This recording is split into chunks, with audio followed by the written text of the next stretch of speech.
Oh, look at that car. My club, that's gonna be my car. Yeah, nigga, that's a rusty ass car 15 years from now.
Hi, my name is Todd O'Malley. This is my 1973 240Z.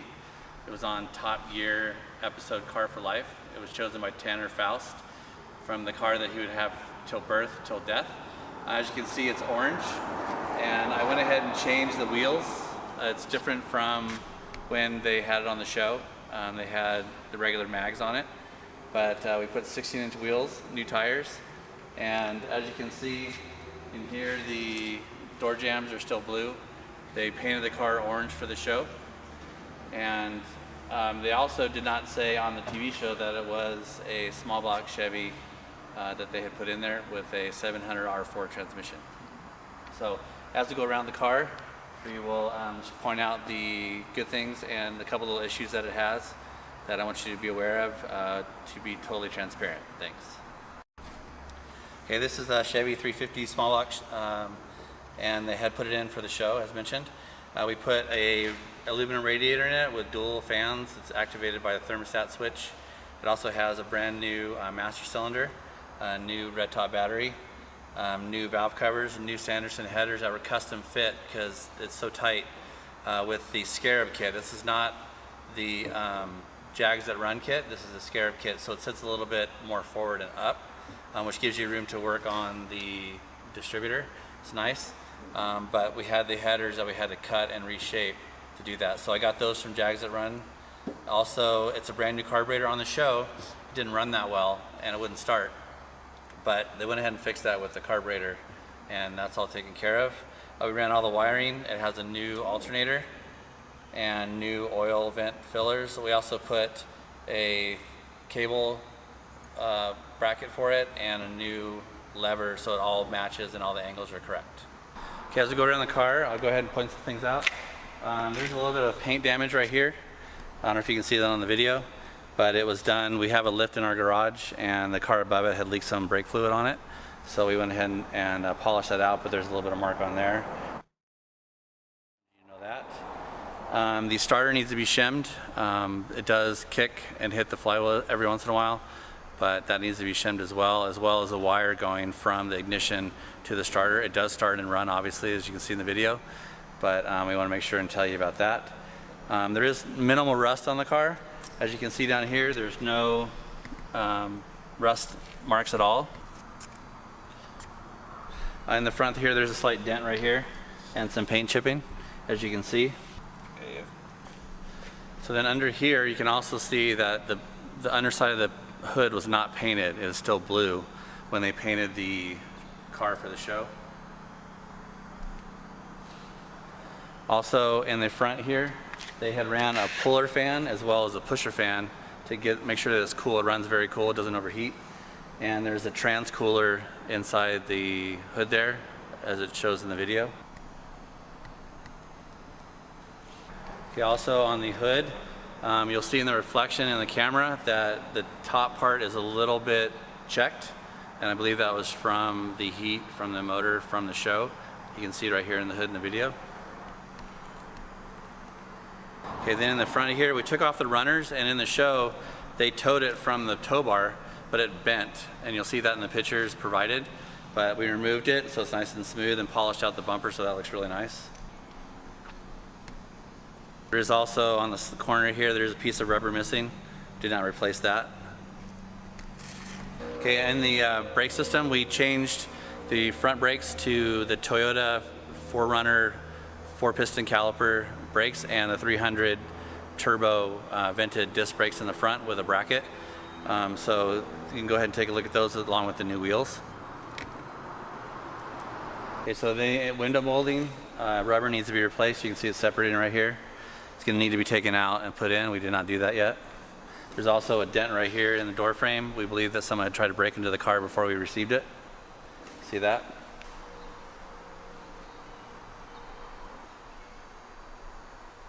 Also on the top of the car, there is some dinging. We don't know what from, but there is some imperfections on the top part of the lid. On the rear, we put the 300 Z discs on the back and Maxima calipers, and front and back are slotted and cross-drilled. So that's a real nice addition. Plus we did complete poly bushings all the way around, including control arms, steering rods, upper bushings, ball joints, everything. Totally new suspension, bushings everywhere. Yeah, we went ahead and put in new exhaust and X-pipe, custom fit, dual going all the way to the back into a MagnaFlow muffler with acrylic tips, carbon tips, and we set it like the original 240Z, and you can take a look at that.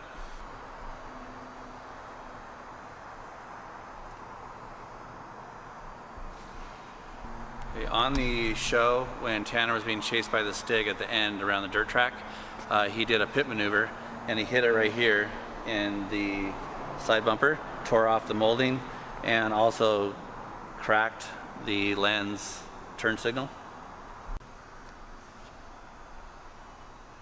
And on the show, before, I believe they put this spoiler on, and it's kind of funny because when they bolted on, first they used these steel screws, but then they actually put a screw there and screwed it down, so I'm sure when they tried to open it, they couldn't open the trunk, so they had to unscrew it.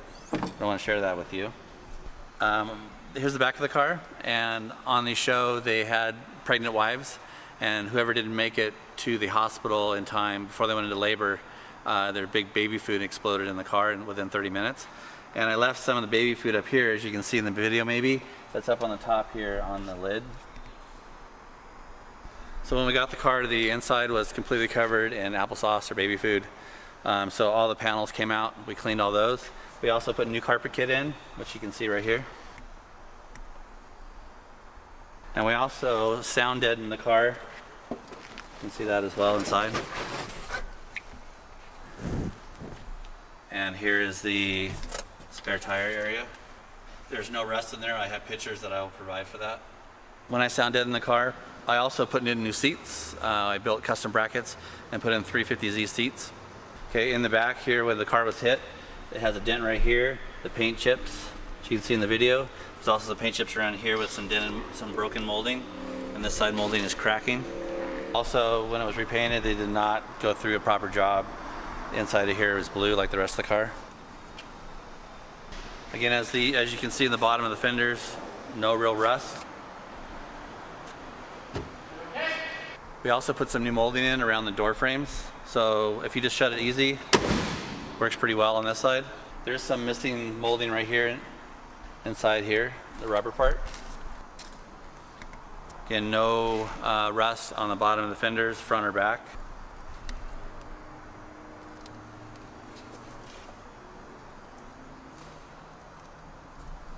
And inside the car, again, we went with complete sound deadening. As you can see here with the new carpet kit. It's also underneath the seats. We took the seats out and put it underneath the seats.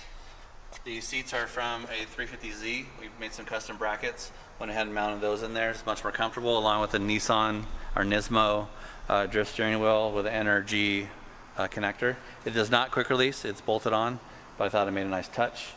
The dash is cracked, as most of these are. And we also have this cover that you guys can put on. We didn't put it on because we didn't know if you wanted to change the dash or leave it or mount this. We weren't sure, so this just sets on there. Yeah, so the instruments, with the instruments, the tachometer does not work because of the motor swap. The speedometer needs to be recalculated because of the transmission. It's different. And the gauges need to be reset. Most of them do not work. The clock does work. The sensors are not in the car, so I need to go through that. The whole car needs to be sorted. Little things need to be corrected. It's not quite perfect or reliable yet, but it does run really well, and you can drive it around as you see in the video. But to make it perfect, you need to go ahead and go through the whole car. There's a new starter again, and a new ignition switch with key. Okay, that's about it with the 240Z. Have any questions, please put it in the comments. I hope you like it. Very nice car. We also ran into Rutledge at SEMA, and we had a letter of authenticity that was sent to him. He said to go ahead and send it to him, and he would sign it. That was sent a while ago. We have not received that, but as soon as we get that, we will go ahead and forward that on. We'll be also trying to find him in this year's SEMA in 2018 to get that letter signed as well for you. If you have any questions again, please put it in the comments, and thank you for watching.